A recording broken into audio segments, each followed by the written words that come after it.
friends, this is Shubham Pandey again and welcome to our YouTube channel. It's my third lecture and I have already uploaded 2 lectures of agroforestry. So in this video I will explain some important points. So let's start the video. First is ये species है casuarina इक्वेसिटिफोलिया, जो कि मैंने उसमें इसके first वाले lecture में मैंने बोला था कि ऐसे स्पीसीज का कुछ मैं डिस्कशन करूंगा जो कि अदर क्रॉप्स पे जो है इफ़ेक्ट करते हैं, एलोलोपैथिक इफेक्ट डालते हैं,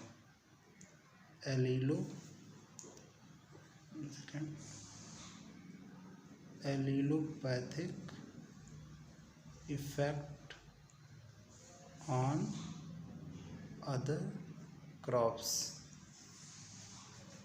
इसमें है कैजुराइना इक्वेसिटिफोलिया। सो ये है काउपी पे, सोरघम पे और सनफ्लावर पे इफ़ेक्ट डालता है, इनके ग्रोथ को रोक देता है, कम कर देता है। उसके बाद सेकंड है यूकेलिप्टिस टेरेक्टिटोनिस है इसका जो साइंटिफिक नेम है। ये भी काउपी पे, सोरघम पे और सनफ्लावर और प्लस पोटैटो पे जो है इफ़ेक्ट डालता है और उनके ग्रोथ को रिड्यूस कर देता है। और ग्लेरिसीडिया सेपियम है नेक्स्ट स्पीसीज, जो कि मेज राइस ट्रॉपिकल ग्रासेस को जो है ग्रोथ को रिटार्ड कर देता है, उसको जो है रोक देता है। और उसके बाद है ल्यूसीनिया ल्यूकोसिफेला, ये जो है इफेक्ट डालता है मेज पर, राइस पर और काउपी, सोरघम एंड सनफ्लावर पर। Next point, tree species suitable for protein bank. कई ऐसे ट्रीज़ हैं जो कि जिनमें कि बहुत ज़्यादा प्रोटीन उनके प्रोड्यूस में पाया जाता है या उनके पार्ट में पाया जाता है, चाहे वो लीव्स हों, चाहे वो उनके टिम्बर हो या फिर उनके कोई भी उनका प्रोड्यूस हो। तो ऐसे में जो है ये जितने भी अबाउट लेगुमिनस ट्री हैं, स्पीसीज़ हैं, उसमें जो है ये प्रोटीन बैंक का जो है उपयोग किया जाता है, उनसे प्रोटीन निकाला जाता है। इसमें जो है एकेसिया अरेबिका, जेडिरेक्टा इंडिका और ल्यूसीनिया ल्यूकोसिफेला, ये 3 स्पीसीज है जो कि प्रोटीन बैंक का काम करते हैं। इसमें से कोई भी एग्ज़ाम में पूछा जा सकता है कि which one is use in protein bank और which species of in these is content high protein, so you have need remember it. Next है most suitable wood lot tree in South India. Means ऐसा कौन सा tree है, ऐसे कौन से trees हैं जो कि साउथ इंडिया में वुड के लिए, वुड प्रोड्यूस के लिए सबसे ज़्यादा उगाए जाते हैं। तो इसमें कैजुराइना है, यूकेलिप्टस और ल्यूसीनिया है। उसके बाद नेक्स्ट है field crop suitable under leucaena tree of agriculture. मतलब अगर कोई ल्यूसीनिया ट्री ग्रो किया जा रहा है और उसमें जो है फॉरेस्ट में, तो उसमें अगर हमें कोई क्रॉप ग्रो करनी है तो ऐसी कौन सी क्रॉप्स हैं जो कि उसके लिए सुटेबल होंगे। तो उसमें जो है पिजन पी और ब्लैक ग्राम हम ले सकते हैं, दोनों दलहनी फसल हैं। और जो है इसमें जो है नाइट्रोजन फिक्सेशन की क्वालिटी भी पाई जाती है। नेक्स्ट है नाइट्रोजन फिक्सिंग ट्री, वो है ल्यूसीनिया ल्यूकोसिफेला।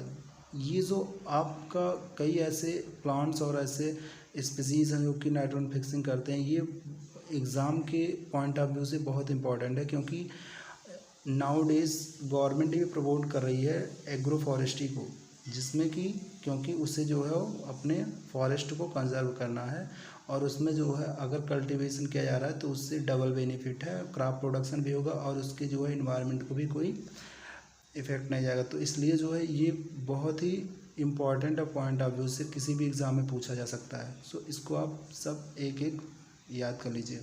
ये हिंदी में भी पूछा जा सकता है, जो कि other SSC and other competitive exam है उसमें हो सकता है कि वो साइंटिफिक नेम ना ही पूछें, डायरेक्ट नेम ही पूछें, लेकिन जो एग्रीकल्चर रिलेटेड एग्ज़ाम्स हैं उसमें तो डेफिनेटली वो साइंटिफिक नेम ही पूछेंगे। So you have need to remember it.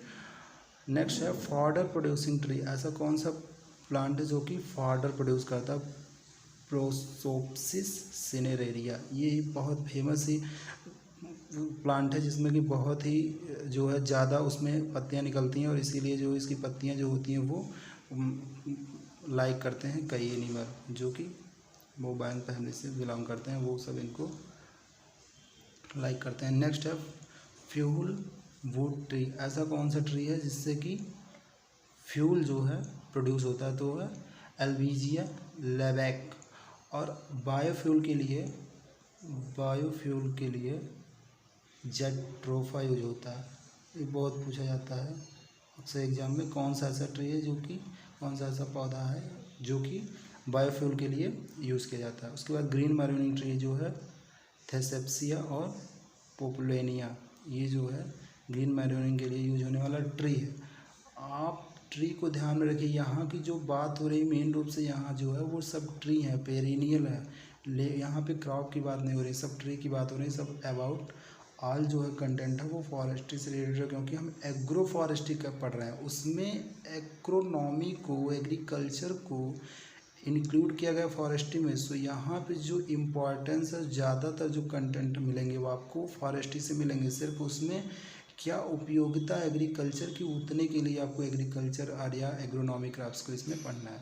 उसके बाद नेक्स्ट क्वेश्चन है, next point, in north eastern hill region the important horticulture crop for agri horticulture system mandarin. North eastern hill region means north eastern आपका जो है, अगर आप वो देखते हैं तो आपका ये जो है यहाँ नॉर्थ में ये जाएगा और नॉर्थ हिल से लेके ये इधर जो आपका महाराष्ट्र का पार्ट पड़ता है, जहाँ की जो है ऑरेंज सबसे ज़्यादा नागपुर एरिया में उगाया जाता है और वहीं का ये इंडिकेट कर रहा है, वहाँ पे मैंड्रिन भी बहुत ज़्यादा ही स्तर पर उगाई जाती है। उसके बाद नेक्स्ट है एले क्रॉपिंग। क्या होता है एले क्रॉपिंग? जो होता है उसमें पेरेनियल हेज और क्रॉप्स को इंक्लूड करते हैं। Hedge row intercropping has 4 to 8 metre spacing. जो हेज होता है, जो हमारा हेज होता है और उसमें बीच में जो क्रॉप होता है, उनके बीच में 8 मीटर का हम वो 8 मीटर का गैप रखते हैं जिसमें कि हम क्रॉप को उगाते हैं। उसके बाद क्या कह रहा है कि hedge row is planted in east north direction. अब ये जो है बहुत इंपॉर्टेंट, अक्सर पूछ लिया जाता है कि हेज और रो जो बनाते हैं वो किस डायरेक्शन में होना चाहिए, तो वो नॉर्थ ईस्ट डायरेक्शन। यहाँ पे ईस्ट नॉर्थ है तो इसे इजीली समझने के लिए नॉर्थ ईस्ट आप कर सकते हो, जिससे आपको इजीली ये जो है याद हो जाएगा डायरेक्शन। उसके बाद नेक्स्ट है ट्री स्पीसीज सुटेबल फॉर एले क्रॉपिंग। तो ये कैसिया सिएमिया है और लूसीनिया ल्यूकोसिफेरा और सस्बेनिया एक्यूलिएटा। ये जो है एक्यूलिएटा होता है इसका, क्योंकि यहाँ पे सिर्फ जीनस दिया जिससे कई स्पीसीज होते हैं तो सभी यूज़ किए जाते हैं। उसके बाद आपका है कि कॉज फॉर डिफॉरेस्टेशन। ऐसे कौन कौन से कारण हैं जिससे कि डिफॉरेस्टेशन को बढ़ावा मिलता है, तो इसमें shifting cultivation plus cutting tree for fuel wood. Shifting cultivation I have already explain and cutting tree for fuel मतलब ऐसे मतलब प्लांट जो कि फ्यूल प्रोड्यूस करते हैं उनको जो है काट करके हम डिफॉरेस्टेशन को बढ़ावा देते हैं।